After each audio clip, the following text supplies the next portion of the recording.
Ang lupit nga pala dito ng mga galawan ni Kuya Jacob, sa salamin lang nakatingin habang naggugupit. Andito nga pala ako sa barbershop ni Kuya Jacobs para magpagupit at napansin ko nga marami pang nakapila dito kahit gabi na. Kaya nakipila na rin ako at naisip ko nga habang nag-aantay na kumuha muna ng video at napansin ko nga rito yung iba't ibang klase ng gupit na pwedeng pagpilian. Kaya kahit hindi mo alam kung anong klase ng gupit ang gusto mo, ituturo mo lang ang picture kay Kuya Jacob at pwede ka na niyang gupitan ng napakagandang gupit mga idol. At nung ako na nga pala yung sunod na gugupitan, iniwanan niya muna ako dito sa barbershop niya na mag-isa dahil tataya muna raw siya ng luto. Good luck sa iyo Kuya Jacob, sana manalo ka at pag nanalo ka, balatuhan mo na lang ako. At pagdating niya nga, habang ginugupitan niya ako, nagkwikwentuhan kami kaya medyo natatawa pa nga ako dyan mga idol. Sa mga nais nga palang magpagupit kay Kuya Jacob, ang pisto niya sa kanto lang ng Salamat Street Extension, GHQ Signal Village, Taguig City, tapat ng lutuhan. Kaya ano pang inaantay nyo mga idol? Kung malapit lang po kayo rito, magpunta na kayo dito nang masubukan nyo kung paano gumupit ng mabilisan si Kuya Jacob.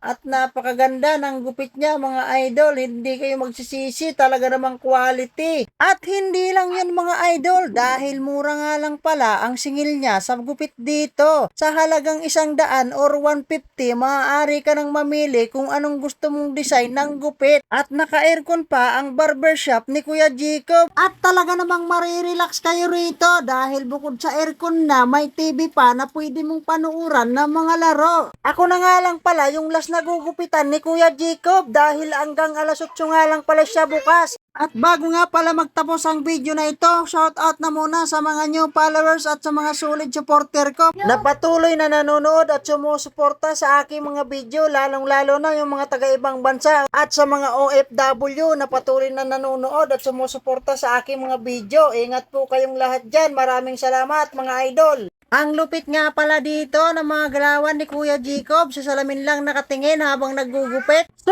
ito na nga, tapos na nga pala akong gupitan dito. Ito na nga pala yung huli na pangtanggal ng maliliit na buhok na may pulbos. Kaya hanggang dito na lang muna ang aking video mga idol. Maraming salamat sa inyong panonood. Paalam!